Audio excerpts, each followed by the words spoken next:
rhetoric and the reason for the rhetoric. I'm not going to bother pulling anything up on the game screen. I'm not going to maximize my image. You're just going to kind of listen and hear what I have to say, right? And if I bring something up on screen, it's going to be exemplary. Because most of this stuff is stuff that everyone who has a Twitter or Facebook has seen or heard. Okay, number one, president selects person, however they decide to do it. Said person has just been selected by the president to be a nominee for a position. It then has to get approved by the Senate and various subcommittees of the Senate, right? So, in the case of, I'm using an example. I don't know whether this is a Senate committee or not, but let's use this as an example. RFK Jr. gets selected as the Health and Human Services Secretary, right? Well, the nomination process puts him through a committee. If he gets enough votes in the committee, then it's brought to a full floor vote. I believe he passed his. I'm not sure. But when it comes to the full floor vote, that's where you get all this televised, hullabaloo. Okay? Now, before we get to the televised hullabaloo, and before we even get to the subcommittee part of things, there is a laundry list, a stack of papers, some of them being about like a couple pages, some of them are stacks about that big, and they're basically a litany of questions that senators require or are trying to get you to answer, some of which they try to do to waste your time, right? If you're a Republican nominee, the Democrats definitely will get a bunch of staffers together and rally up stacks and stacks of stupid crap that has nothing to do with your job, and they'll demand that you answer them, right?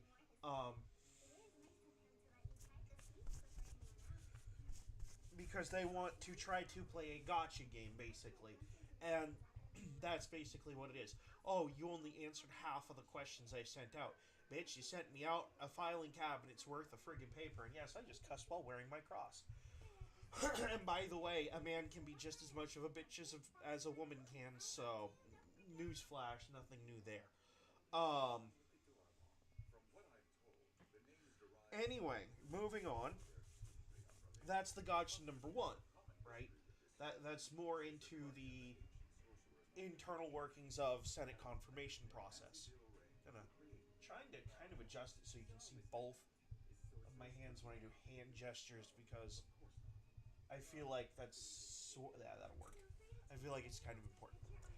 That's the first thing. The second thing is when they move on from there, you have your written questions, right? And then senators move on with either brand new questions that weren't on the paperwork or, just something that they made up on their way in, right? They don't have to be written on any piece of paper. They don't have to be drafted, anything. Now, if you're a Republican nominee, most Republicans are just going to ask you fluff questions. They'll ask you important questions, sure, but a decent number of the questions asked are what we call fluff. Fluff, like pork, is another term that is used for something that is a part of a thing that doesn't really apply necessarily to the thing. Or maybe it does, but it's in such a non-serious way that, that it's just kind of there to waste the time, right? Now, what you can see during these, and the thing that people need to understand about the Senate process for nominations and everything else, is that it is a two-party adversarial system. Emphasis on adversarial, okay? So, here's the game. Here's the big fat game and the big middle finger to the American people.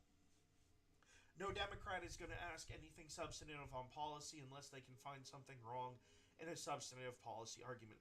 If they can't find anything, which they very rarely do, they just go after personal attacks, right? Like trying to attack your personal credibility because you said a thing on a podcast. Or, maybe you had a few too many to drink and you maybe said something disparaging about someone and they didn't like it, right? So it's any reason that they can justify emotionally, or if they can't find logical, especially, they'll move to emotional attacks, right? So i.e., Donald Trump is found civilly liable in a court with a judge who was biased against him in the first place. That was Judge Engeron, if I'm not mistaken. I could be wrong. It's probably the other one. I probably have my cases mixed up a little bit, but let's use it as an example anyway. Judge Engeron finds Trump civilly liable for a thing. In this case, the thing was R-wording a woman who has no exact recollection of the actual event, right? Civil is not criminal liability. That is the first thing that people need to understand. The burden of proof on civil cases is substantially lower, number one, than it is in criminal cases. Criminal cases, you have to be proven beyond a reasonable doubt. Well, guess what? There was a shit ton of reasonable doubt in that case, and the only reason that that case was allowed to happen in the first place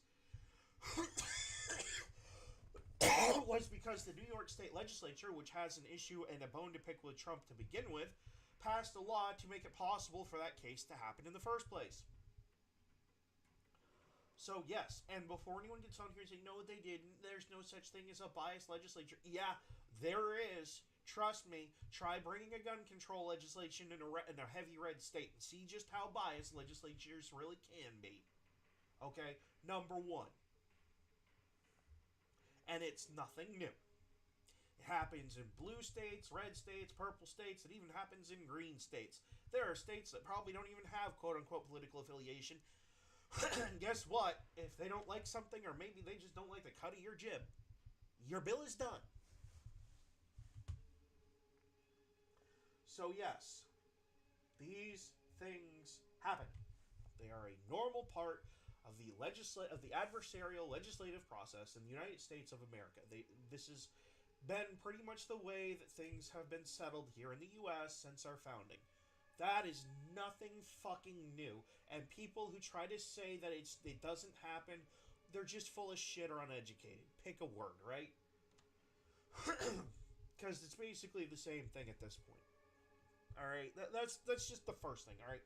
And this is coming from someone that lives in what used to be considered a purple state, but now is effectively like vote blue no matter who, courtesy of our coastal elites. That's good old-fashioned Lobstertown, Maine over here. So that's kind of the way that it is.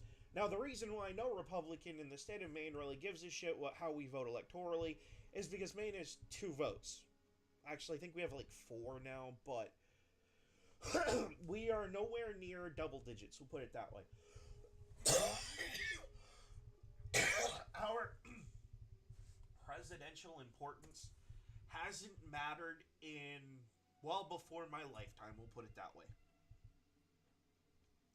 No president has taken Maine, Republican president especially, has taken Maine seriously because of our low electoral college vote count. And I'm going to say it, our low population count in general. We're not a large state. We don't have... I wasn't going to bring up, I wasn't going to do the thing, but we'll do the thing, I guess. So,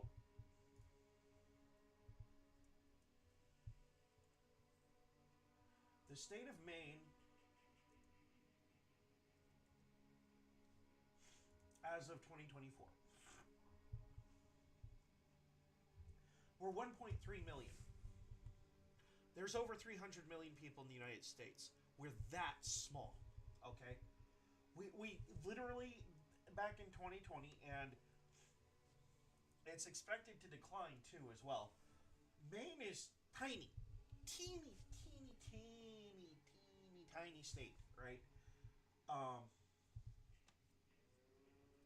I could get on here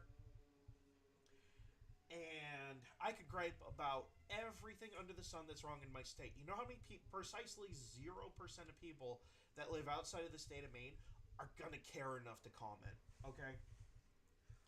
Which is why I can get away with just about saying whatever I want on YouTube, Facebook, and Twitter. And yeah, if I wanted to really shoot all of my credibility to hell, I could down this state left, right, and center. I'm not going to do that because I live here. It's my home. Okay? Our governor, Janet Mills, I call her Janet Pills because she had some accusations back when she was younger. I don't know if she's still on this shit, but she used to do some pretty questionable things when she was a lot younger. Her dad even got her off of charges way back before I was born. Um, so that's kind of is what it is, right? Precisely 0% of people outside of the state of Maine care about that. Just getting off of a mucus issue that we're going to actually remedy this week by putting filters over the air vents for the heating system. Um, I'm going to. We actually discussed it. We're going to build a filtration system that goes over the air vents themselves, that we can take off of the air vents and rewash and reuse. I'm going to sew together some handkerchiefs to do the job. Basically, just a dust catch, right? I mean, that's pretty easy to make. Anyway, back on topic. Um, no one cares what happens in Maine. And when I get on here to talk about national politics, everything that I say is through that lens. Nothing I say really is going to have any effect on here. I could have half of the world tune into my channel. The only thing that's going to happen is YouTube might pay me pretty good. But, like, as far as political influence goes, oh, please. I could sit here and say that Susan Collins needs to get primaried, which she does. 100%. And even people who voted for her say that, but we keep voting for her because no matter how many times we try to vote for somebody else, the Maine Republican Party is just brain dead at this point. I don't want to use this analogy because of how inappropriate it is, but there's a certain chapter in a certain manga called Berserk where Guts and Party go to hell and Griffith becomes officially a bad guy. And something happens to one of the female characters to the point where she literally loses her mind and can't even function. I feel like that is the feckless leadership of the Republican Party in the state of Maine at this point in time. They can never do anything substantive. And that's why, they keep getting raked over the coals by the Democrats. Which, by the way, the reason Maine is as contrarian as it is, and people have a hard time with it, not only do we have a problem with coastal elites basically buying, paying off politicians to vote a certain way in the legislature, in counties that they don't even live in, by the way, in some cases. That is a problem. It's called corruption, and we do have a problem with it. It needs to be dealt with 100%. They like to try to label it off as political donations. Well, if we put a cap on that, hey, guess what? That influence all of a sudden doesn't become quite so influential now, doesn't it? Just saying. Kind of hard to get reasonable tax reform done in the state of Maine. Excuse me. When the guys who don't mind paying higher taxes for ex-pet project are buying half of the legislator new yachts, including the governor. Just saying, it's going to say the quiet part out loud there. Maine is notoriously bad at monitoring and controlling the amount of money that our state level political candidates and nominees and all these other positions, we're very bad about monitoring and controlling how much they take in. And they will never vote to limit it because that's their gravy train. Why would they vote to limit their gravy train unless there was enough outcry from the whole state to say you only get $5,000 total from donors, period? So pick your sources.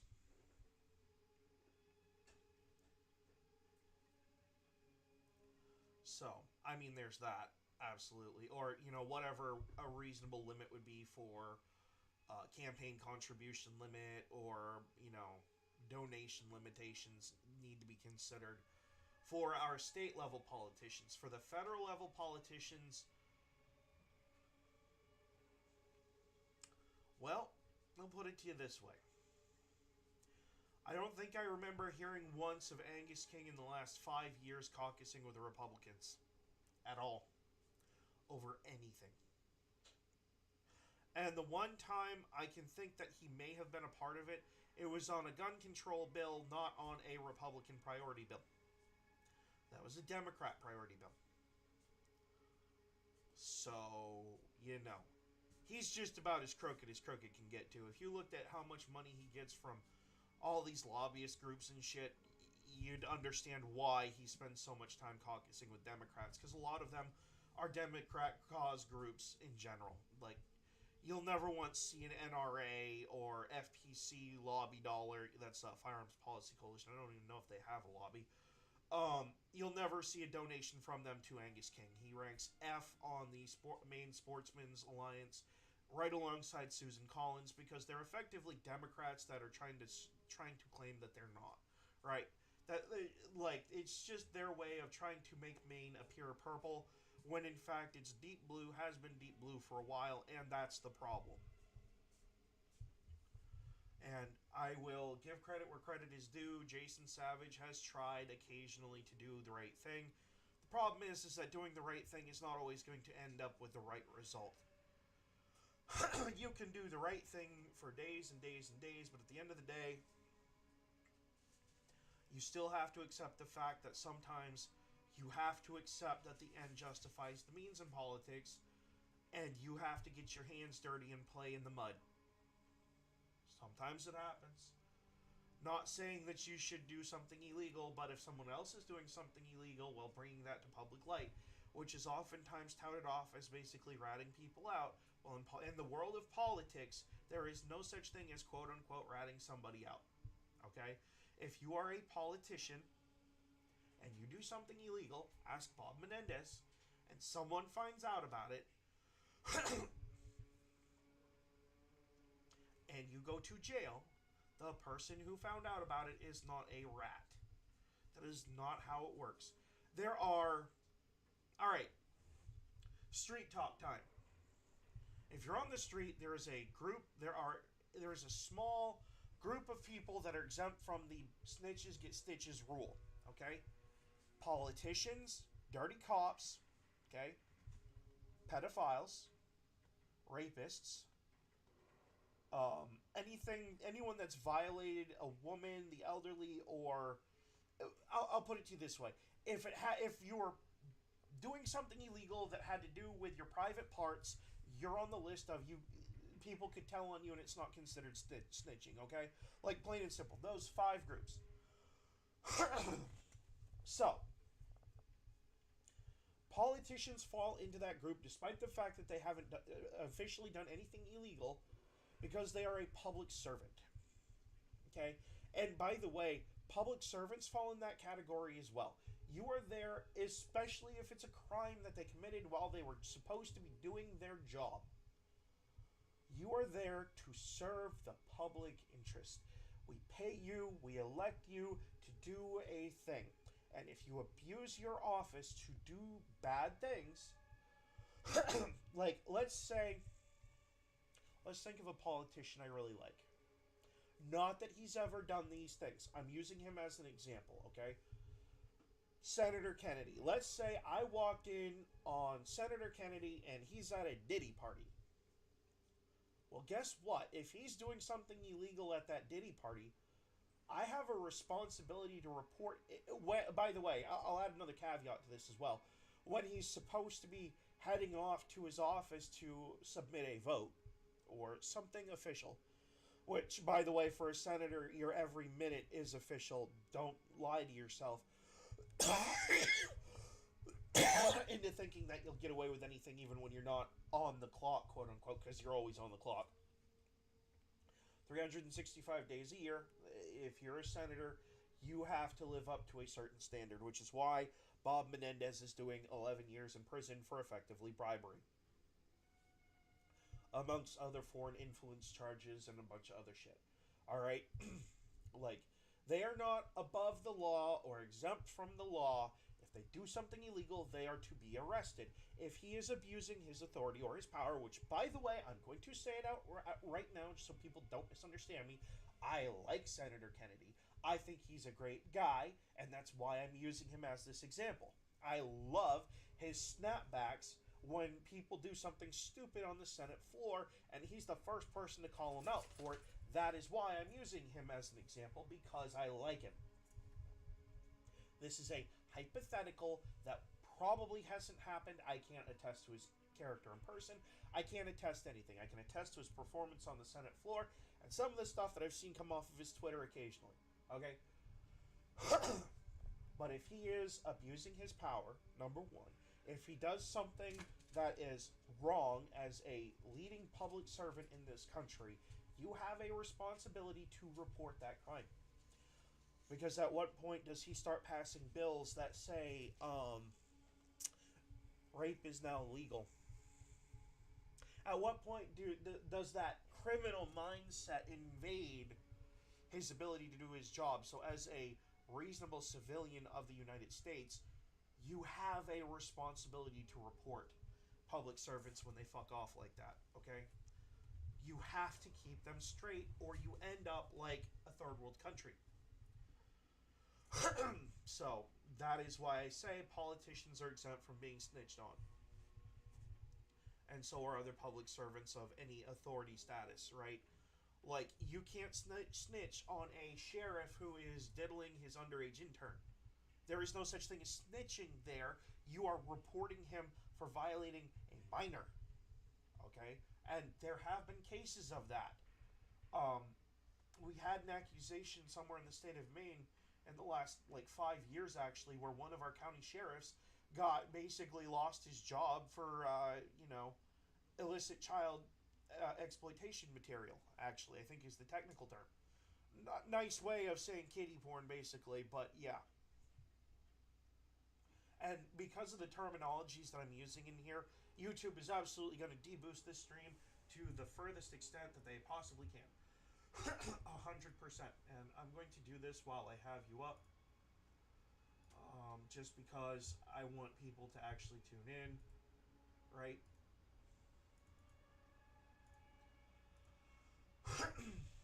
I'll check that in a minute after we're done here. So, how does this all play into how you should vote and nominations and all of that? Okay. Kash Patel is a threat to certain Democrats and a lot of Republicans because of the stuff he knows from his time working during the first Trump administration in the FBI. Kash Patel, oh, excuse me, that is breakfast coming back to haunt. Kash Patel blew the whistle, or rather dropped the hammer on the Russia collusion hoax during the Trump administration, right? Like, that was officially revealed to be a hoax. 100%.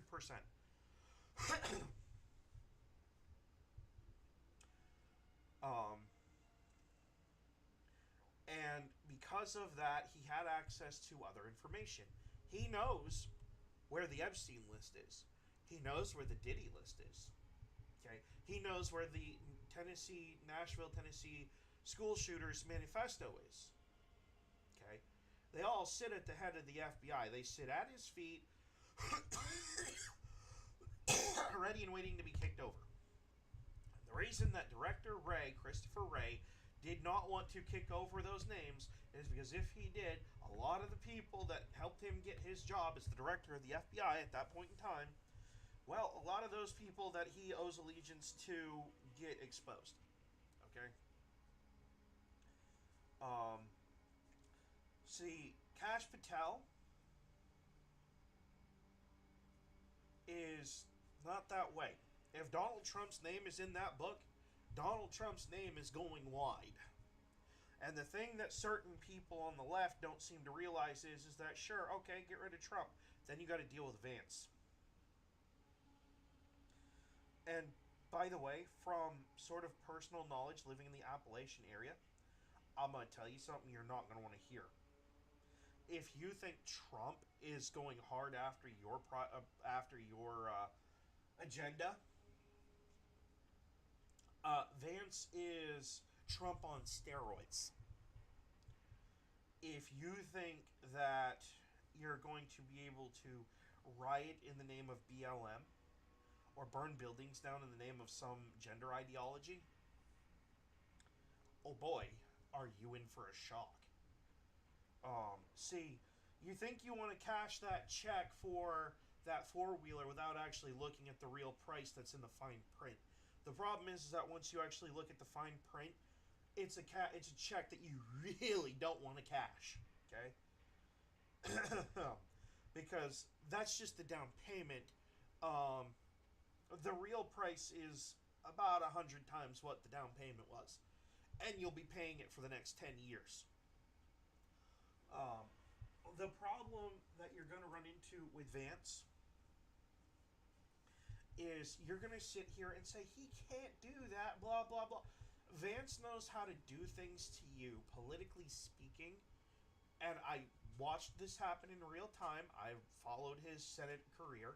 Okay, he knows how to dig up so much dirt on you in such a legal way that you will never be able to hold office at your own bathroom, let alone public office of any kind.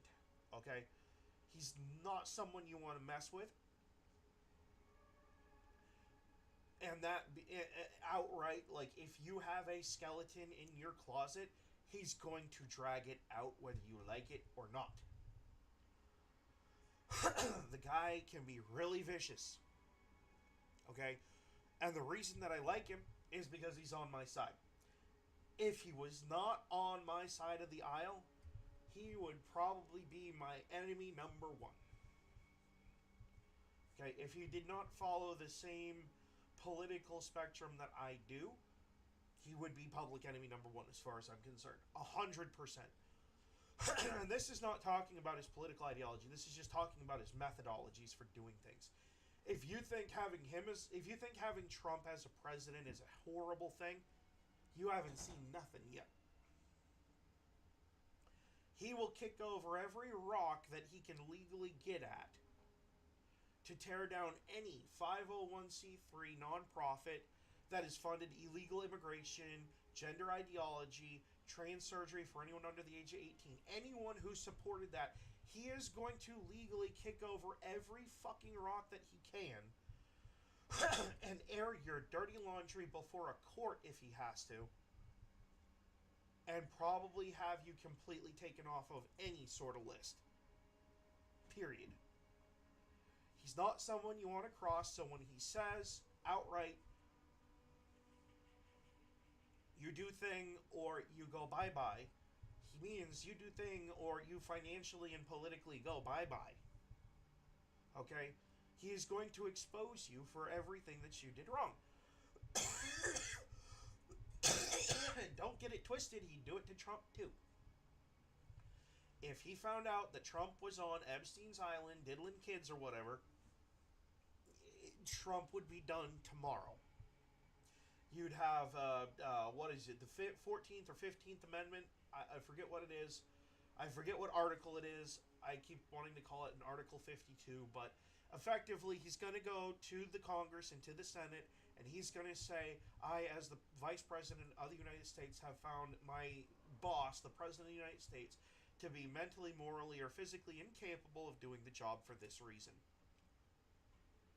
I guarantee you every friggin' Democrat out there would vote for that thing, and the Republicans, there are certain Republicans that would be more than happy to watch it happen. Okay?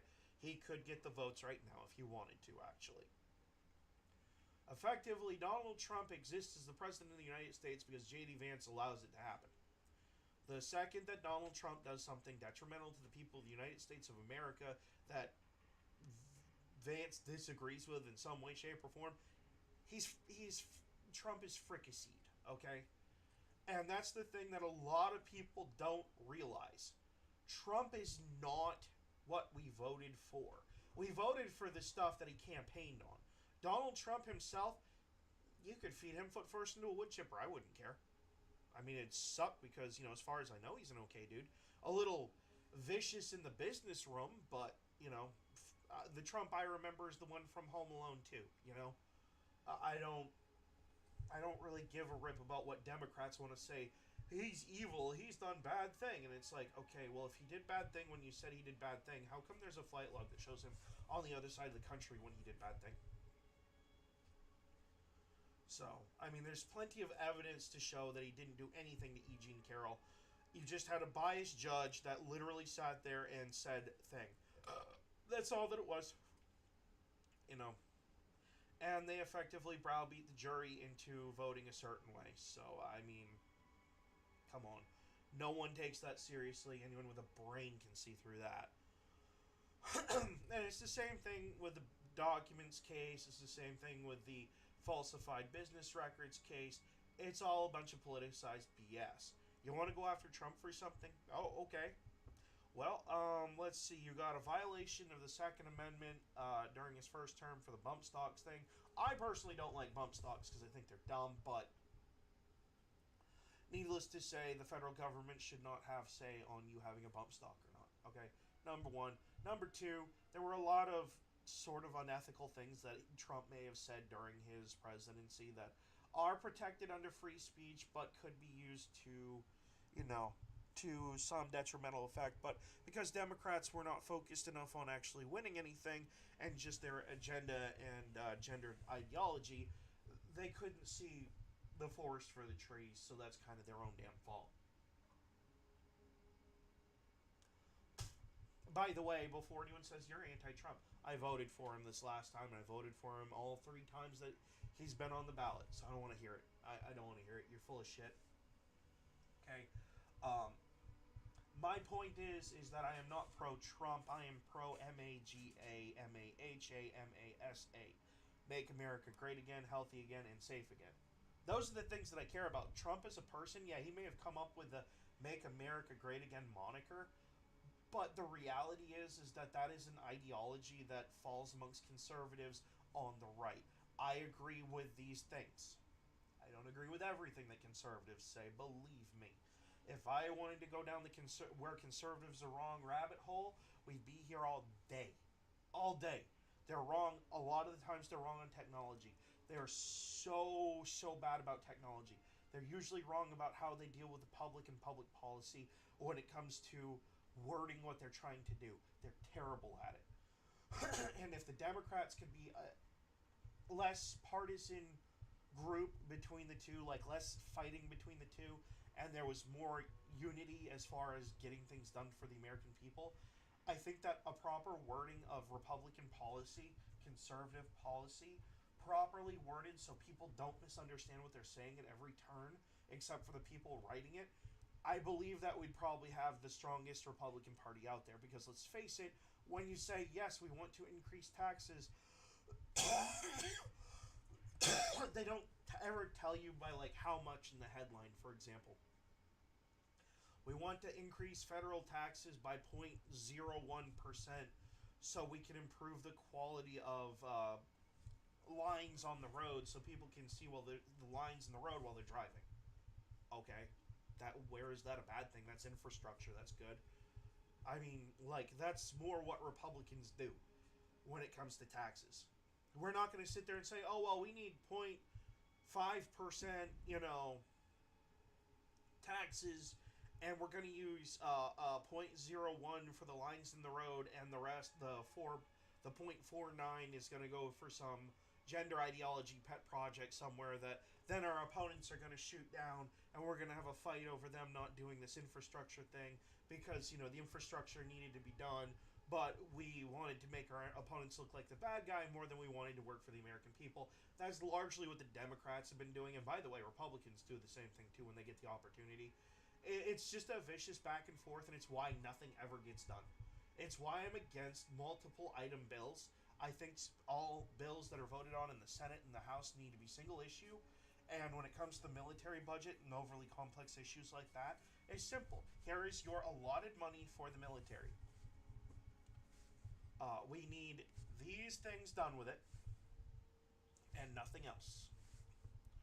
And then outside of that, you can add off to the side on a separate bill or a separate notion. You can suggest that we would like to see, I don't know, let's pick a gender, not maybe not a gender, but like a racial thing. We would like to see more various skin colors in the military, but we understand that lethality is the number one focus of the military. So if we can meet both goals, we would like to. There you go. That's the best way to word it. Right there. You know, I really do think that some things need to be met out that way. And another thing, this is where this shirt, the Punisher skull logo that I wear, which was also a favorite thing by Chris Kyle, this little patch right here. Um, I am not opposed to taking certain prison inmates and using them as a military force. I'm really not. As long as it doesn't, as long as they're not locked up for anything that involved what's between their legs, okay, you know what I mean. As long as they're not like some infamous serial killer, and if they are that, I have a separate notion for that. I think that part of their prison sentence should be serving in the military. Absolutely. 100%. Cut off from anything else. They have no communications with anyone except for their platoon. I think that we should be using them as military agents, 100%. And it should lead to a reduction in their prison sentence as an option. But again, there are certain psychological and other qualifying tests that they should take. And by the way, I don't care whether they were felons or not. If they can pass the basics, it's basically like an SAT, but for your moral qualities, right? Like, it's basically a prison-based entry exam. If you can pass the exam, you can serve in a unit, right? And if we think that you're lying about one of your answers on your question, you get thrown back instantly. And if you had any sort of protective status, you get thrown back into Gen Pop. Just for lying, right? Like, I really do think this should be a thing. And there's a reason I think that. Okay, 77% of people do not physically qualify for the military because, number one, they're either overweight or there's some other health issue attributing to it. Another reason why I am so for RFK Jr. being director of DHHS, right? Like, 100% Health and Human Services. The man is like the best man for the job. The Democrats are just mad about it because they alienated him for a presidential run, and he really was the strongest option. Like, if we had Robert F. Kennedy Jr. versus any other person that was not Donald Trump, he would have probably even had my vote if he ran as a Democrat, okay? I'm going to say it. I like RFK Jr. No, I don't agree with him on guns. But I'm also not just a single issue voter. We have poison in our foods that need to be dealt with that are being fed to our kids. I would be more than willing to sit down and say, hey, let's put the gun shit on the back burner and deal with what's hurting our children. My daughter can't even have a pack of dollar store gummy bears without it being loaded with food colorings that cause X number of issues. No. I'm sorry. Why are there so many overprocessed sugars when we have natural fucking sugar? Where was all that diabetes before we started pumping high fructose corn syrup into shit? Where was all of that then? Like, I seriously, show me the case numbers then versus now.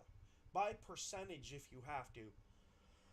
I guarantee you they got a lot higher after high fructose corn syrup started being a thing. 100%. I would argue it till the day I die. I swear, for whatever reason, they pump it into everything because they're trying to purposefully kill us. Personal conspiracy theory. Alright? And I'll go on an Alex Jones rant. Because he was right. They were turning the fucking frogs gay. Holy shit. Like, I said it before, but I'll say it again about Alex Jones. It's like It's like being in the mental institution. You say the thing's gonna happen that you know is gonna happen, and shocker, when it happens, everyone's so surprised, and I'm sitting there like, this guy must be going out of his friggin' head right now with "I told you so" isms. I mean, shit. And by the way, it's called atrazine. Look it up, okay? And there's a bunch of other chemicals that do it too. But yeah, it's just like, yeah. Anyway, back to the nominations. I derailed for like 10, 20 minutes. This is my bad. Um, so once you get past all the bullshit questions, then you have the confirmation hearing itself, which is the big public spectacle that we're all seeing. That usually leads to a vote on the same day, typically. Or they'll wait a day and do it the following day if they have a lot of nominees that they're trying to burn through. Um,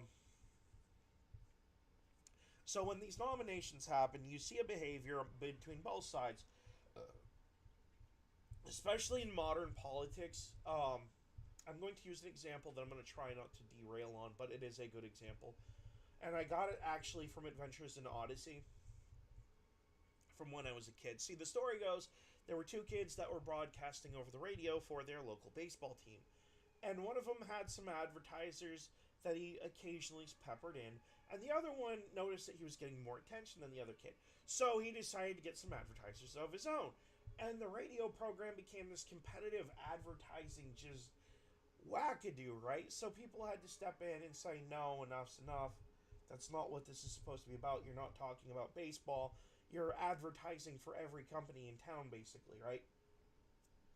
Okay, so we have a similar behavior that happens during nominations. They don't take issue with anything that's a real issue.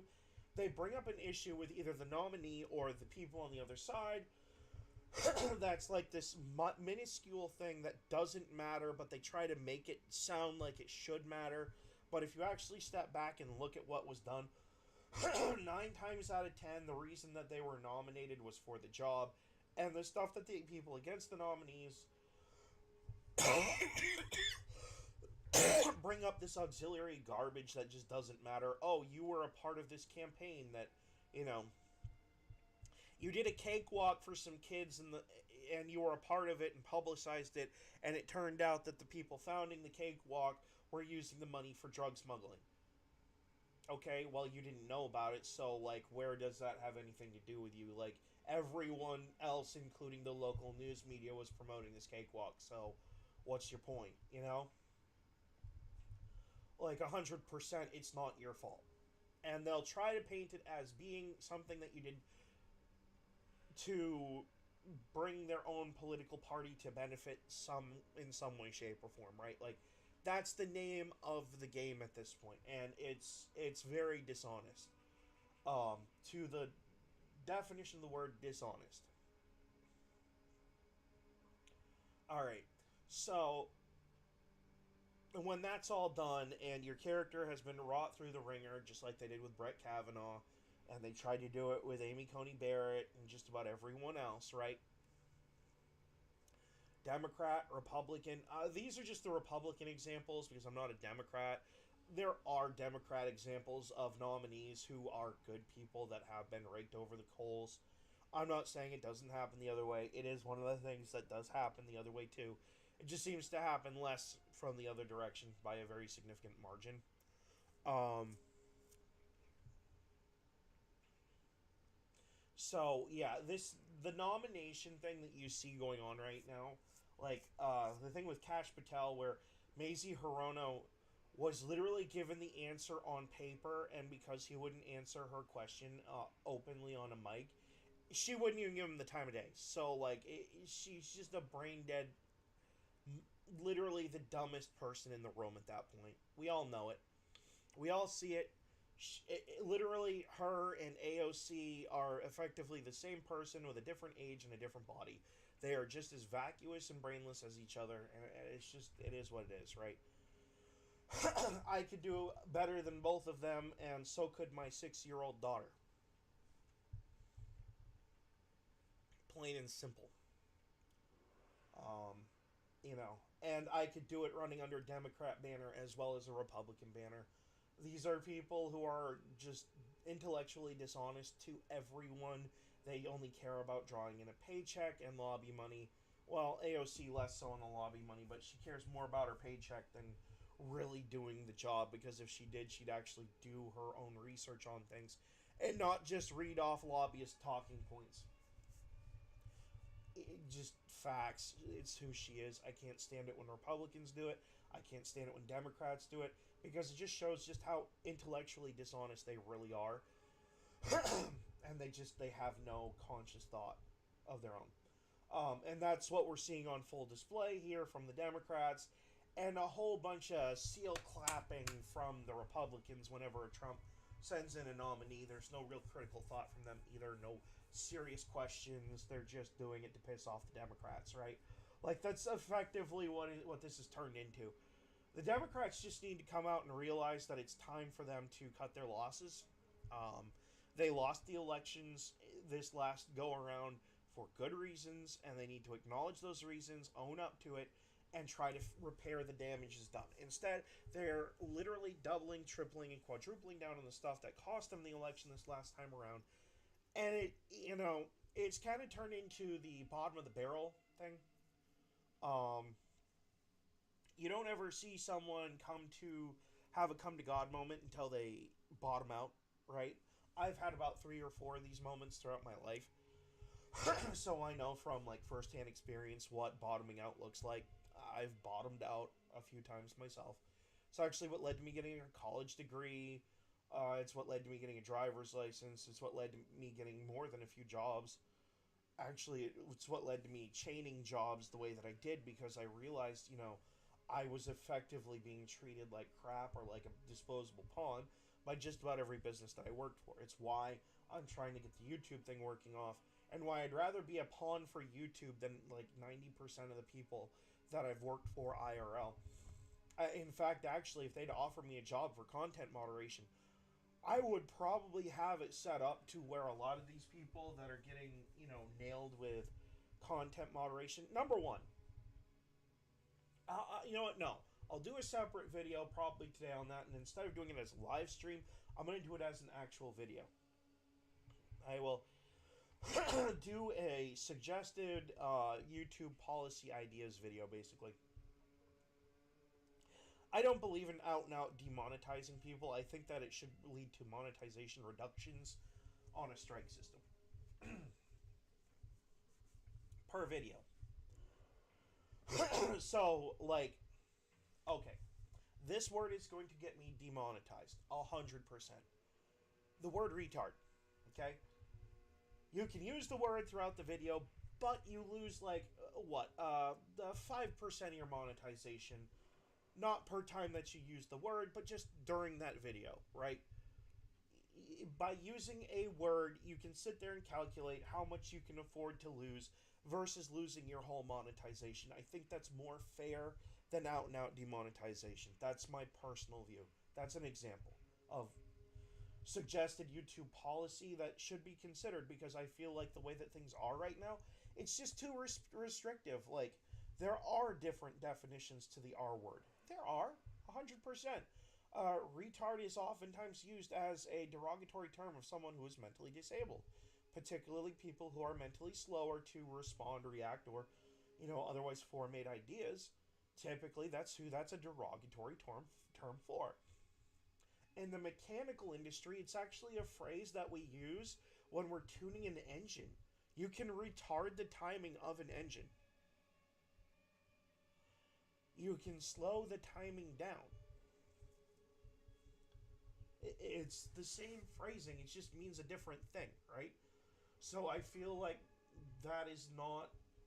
I feel like a lot of policies, and not just policies, but public perceptions of insults kind of got carried away when we did this whole, you can't say that political correct bullshit. And, like, because of that, a lot of really good technical terminologies that were a part of it totally got, they totally got swept under the rug. Right? Like, I can't sit here and have a okay, well, let's say point 0.5 retardation in an engine timing. You ask that question in the wrong part of the internet, and you won't actually get an answer. Like, they won't tell you what that does to an engine. They'll just sit there and say, that's ableist, or some BS like that, right? You won't have a serious conversation, because then all of the friggin' political correct have a spurg out, because they won't, they just, it's what they do, right? When in fact you are asking a legitimate question: what issues can arise from a 5% retardation of engine timing? I mean, duh. It's a pretty technical question and a very basic question. What happens when you have a 0.5 second retardation or lag between when you push a brake pedal and when your brakes engage?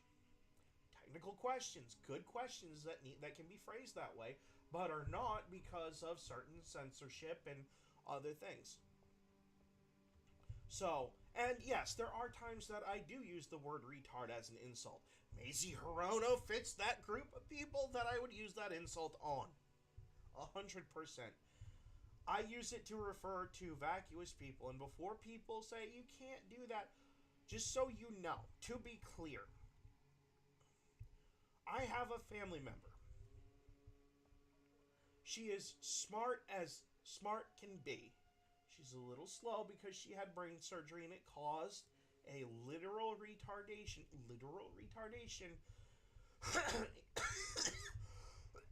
of about an extra half a second, okay, in her ability to formate a thought and speak it, okay?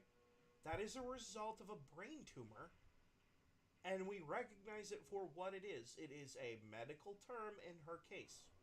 It is not an insult. She knows it's there. She's the smartest person in the family. She's just a little slower to formate the thoughts and get them verbally out. And we all account for it, and we are fine with it. We don't have a problem with it. The type of R word that I use in the case of Mazie Hirono is actually not the right word, to be honest. Idiot, moron, brainless, vacuous. Those would probably be more accurate insults if we're being honest about what words fit her the best. She does not have any critical thoughts of her own. She mounts off talking points that are handed to her by Chuck Schumer because she's effectively just a Sybil monkey that he winds up and sets for everyone to listen to. That's all she is. That's literally what she is. There's probably about half of the Senate that fit that bill. Male and female, by the way. There's half of the Democrat side that does it. And then you have the half of the Republicans that I basically call Mitch McConnell's barking seal squad. Because it's basically what they are. They're a bunch of barking, clapping seals that just regurgitate what the turtle says. The cocaine turtle. So, you know, you get it. You understand it. They are there for the paycheck. They're not there for any serious, like, policy reason. They're the worst that we have to offer on the conservative end. And I'm sure, 100% sure, I could probably go up the road and find someone who voted for Biden who shares the same exact opinion that I just mentioned off, because we see it every time we turn on C-SPAN. We do. They're there to get the votes and regurgitate talking points and get more votes and stay in office and collect a paycheck. Susan Collins is a good example of that. Lisa Murkowski is another example of that. Angus King, another example. I could sit here for a long time and just spout off names of people that fit this bill. There is a guy who is on the Democrat side in Congress that tries not to appear this way, but the reality is that he is. His name is Jared Golden. He is the other Jared. He tries his best to appear that he has some form of critical thought, but to be honest with you, that's just a facade. He's just like the rest of them. He's just there for a paycheck. He'll try to rally his base to say thing and have his own personal barking seal squad that, you know, says, oh, vote for this guy. If he didn't have that, he probably wouldn't have won the last election that we had here in Maine. It probably would have been Austin Terrio. And it was razor thin, by the way.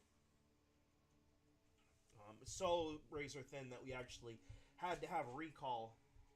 Not a recall, but I probably have the recount. Recall. Recall is when you want to get rid of somebody. Recount because the there you go. We had to have a recount because the numbers were just that close. It was a fraction of a percent that he won by. We all recognize it, we all realize it, and we just really don't care anymore. Um, Number one, he has a terrible rating with the Maine Sportsman Alliance. He really does. But he still, for some reason, has a half a point better than Susan Collins does with the same group. And he's a Democrat. So I'm going to rag on him for some of his really stupid things that he's voted for. But I'm at least going to give him credit for being a half a point better than Susan Collins. But that's about it. Okay? Like, gun control doesn't need to happen. We don't need it. We need responsible teachings on how to use firearms in our schools, and not just firearms, but other weapons as well. Archery. We need to bring these weaponized sports back. I would argue we need to bring back kendo too, because seriously, could you think of a better way to work on your flexibility and stuff? Yoga and kendo combined into the same class. I mean, it'd be a predator's wet dream, I'm sure, but if it's monitored and controlled correctly from the teaching staff perspective, then yeah. I only said that about the predator thing because of we had a gymnastics guy, Larry Nasser, who apparently had been using his position to prey on his students for years. But anyway, or medically predatory or something like that. I forget what it was, but it had to do with the Olympics. And he's the one person I think of when I bring up stuff like combat sports being a part of school education. Well, they should be. It is a physical activity that a lot of kids would probably get behind. My sister was really into using a bow staff and shooting archery and firearms. I was more into correct Bushido style katana usage. I was into all kinds of stuff as a kid, but I wasn't able to explore that because the opportunities were not available to me. There are tournaments in Japan for this stuff. China too. Other countries do these things, but because the United States has turned into a giant pussy that the whole world wants to, you know what? You know, we're too afraid to do anything. For real, it's why I wasn't allowed to play dodgeball in school after after a certain year. It was physical activity that I enjoyed doing with my friends and my enemies. What was it? I was in Valdez, Alaska. I think it was 7th grade. It was either 7th or 8th grade. The bullies in school that used to hate my guts, I enjoyed playing dodgeball with them. And from what I can recall, they used to enjoy it too. Probably for other reasons, but it was fun for us. And then all of a sudden, the pussification of the school happened because of federal guidelines saying, you can't do that, people are getting hurt. Dude, you get hurt in real life. You ever try cutting down a tree without getting hurt? You try cutting down a tree without a limb scratching you. See how hard that is. Try getting to the tree without being scratched. It's just a fact of life. You get fucking hurt. You get fucking sick. It's part of being human. Get the fuck over it. Anyway, getting off topic. Again, deriding for another 20 fucking minutes. Jeez. Anyway, at the end of the day, they hold the vote. Now, how they hold the vote has come under fire quite a bit. And I do agree with why it's come under fire. These votes need to be transparent. We have every right as voters to see who's voting for who. Because that choice right there is going to be what tells us who is going to be primaried and who is not. And that is information that we, the voter, have a right to decide for ourselves. By interfering with this process, they are interfering with our right to vote. It is a violation of our right to vote. 100% violation. And it needs to be stopped. It does. No, it does. 100% needs to be stopped. Will they? Will it? No, because then they don't have their way to escape the public scrutiny, which they desperately need to be kept under all the damn time. Because if not, then you get omnibus bills that have stuff like researching the promiscuity of flies that are on cocaine, right? Like, or was it ducks? Either way, that's how you get all that kind of pork in bills, is because they want to evade the scrutiny of the American people. Um, and then you have your overall confirmation vote. Typically speaking, I'm going to say a good 60% of the time, because I have noticed a few times that some Democrats will break and vote for someone that they like, and Republicans will do the same thing. A good 60% of the time, people won't do their own research. They will just tout the party line and vote against someone. Okay? Party line voting needs to be banned from nomination processes and confirmation processes when they're selected by the executive. 100% banned. In fact, I think the best way to do that is to what I call polka dotting the panel. Instead of having one on one side and one on the other, your nominee needs to confront people on a basis where they are mixed. And I know Democrats and Republicans would hate the idea because they want their party line votes. Guess what? The American people deserve better than just a generic party line vote. We deserve votes that have debated and consequential critical thought put behind it. If you can't do that, you're not worthy to hold the job. If you can't be honest with the American people and actually do real research into issues with a candidate or a nominee, and actually have an honest conversation that's not emotional blackmail, looking at the Democrats on that one, or seal clapping and barking from the Republicans, then I think we should freeze the entirety of the House of the legislature, fire every last fucking one of you, and get some people in there that will. That's my honest opinion. There's no provision in the Constitution that would really allow for that, except for maybe a convention of states. But, yeah, 100%, left, right, and center. Every last fucking one of you. Don't care if you're good, don't care if you're bad. You're just gone. No more seat for you.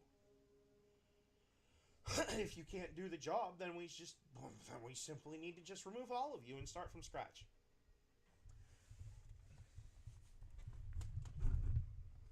And that is entirely based on the party line vote mechanic, which it needs to end.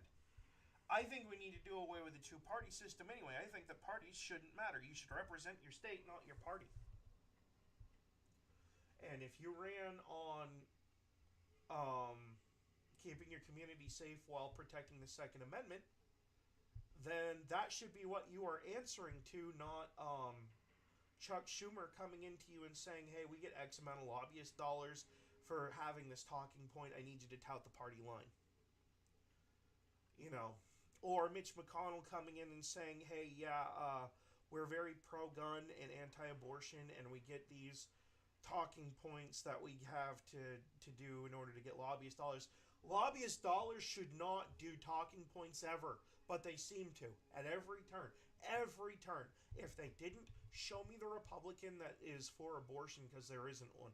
Show me a Republican that is legitimately honest about, show me one that is receiving lobby dollars that is for reducing taxes that go towards people like Raytheon in the defense budget. Show me a Democrat that's anti-abortion and also taking lobby dollars from Planned Parenthood and other organizations associated, because you never will, because they're party line lobbyist positions that they receive money for having. It's like the old joke used to be. We might as well put company logos and lobby logos on the jackets of our senators and House of Congressmen, because it's exactly what they end up being. Like, I'm sorry, even, and Ted Cruz is going to hate this one, even Ted has kind of turned into just a Sybil monkey at this point, who just regurgitates more Republican talking points without any critical thought of his own. And yet, when he ran on a very pro-Second Amendment foundation. And he seems to have slacked off quite a bit. To be blunt. Yeah, he's railed against some things that I agree with him on. And some of those things are Republican talking point adjacent. But I feel like instead of having a new perspective on something, he just regurgitates what everyone else says, you know? Like, he can't beat them to the punch of having good ideas or have his own good ideas as to why things are bad. And you get this across the entire political spectrum, and you see it blatantly obvious in the nomination process. It's just so obvious. These people have no intellectual curiosity. They have no intellectual honesty. They all have the same talking points. Based off of what party they're in, there is, like, find me a heavy conservative Republican that has been heavily critical of any of Trump's nominations. Find me a Democrat that's been an extreme leftist, Biden-supporting, gender ideology Democrat that praised a friggin' Trump nominee. You won't find it. You won't find either one of those two things, right? And that is because they're not encouraged to have critical thought.